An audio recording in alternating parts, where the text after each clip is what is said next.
Good day everyone, I am Princess May Mahinay, student nurse of the NESCOS, BSN2A Waiting Back. And so for today's video, I am going to demonstrate the heat lamp treatment or the Peri-Light. So this application of dry heat the perineum with the use of infrared light.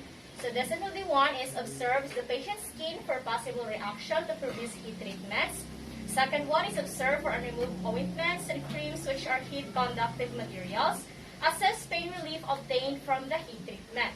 So the indication for this one is for the woman with episiotomy wound.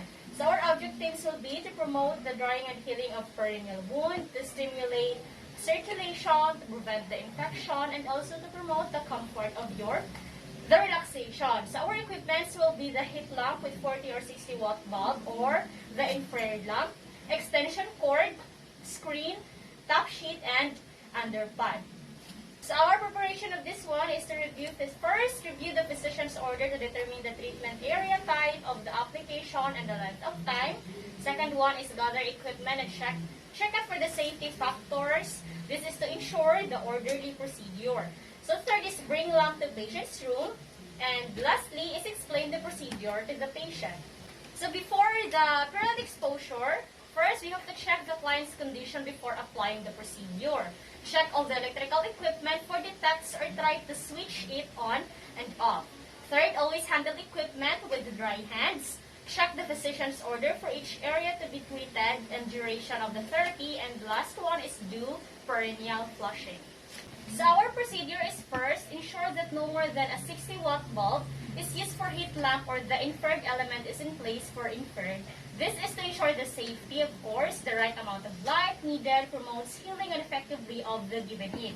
So the second one is perform hand hygiene because this is to prevent the spread of the microorganisms or your bacteria. Third, identify the patient by checking the name and identification on the patient's identification band or ask the patient to state his or her name. So this one is to identify the patient, helps prevent errors. So fourth is screen the patient, of course, to provide privacy. Fifth is place patient in dorsal recumbent position and the affected body area should be cleansed well and dried thoroughly because this is to provide full exposure of your patient's female genitalia. So our fifth procedure is place patient in dorsal recumbent position and the affected body area should be cleansed well and dried thoroughly. This is to provide full exposure of the female genitalia. So our sixth procedure is drape the patient. To drape patient in dorsal recumbent position, the following steps should be followed. So this is, first, place blanket or top sheet over patient so that one corner of the blanket is pointing towards the patient head to form a diamond shape over the patient.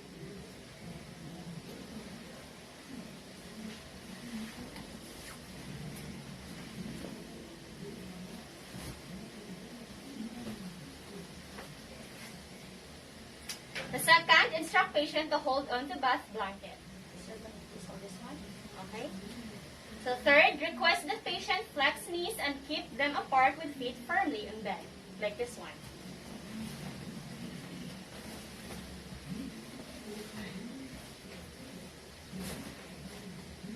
Fourth, wrap plotter corners of black blanket around feet in a spiral cushion until they are completely covered.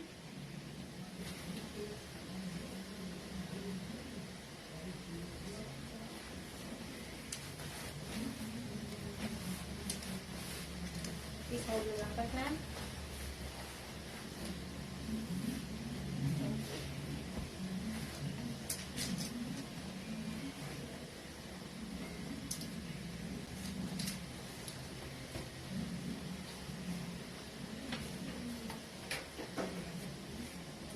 So, wrap the lateral corners of bath blanket around feet in a spiral cushion until they are completely covered.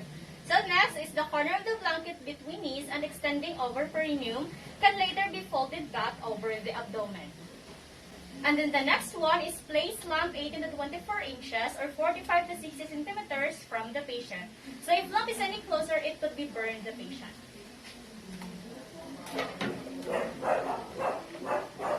So after that, check for any discomfort, burning reaction, or other untoward reaction.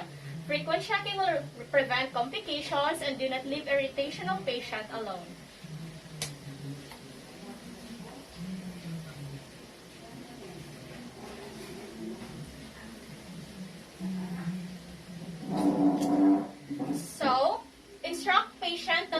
change position nor touch the lamp because it will help to ensure continuous target area exposure and ensure the safety of your patient. So after that, remove lamp after 15 to 20 minutes and check area for burning or untoward reaction. Desired amount of time of ferret exposure as ordered by physician to heat or infrared can prevent the skin burn or any skin unfavorable reaction. And so after that, reposition patient for comfort and apply vaginal pad because this will help to promote relaxation and rest.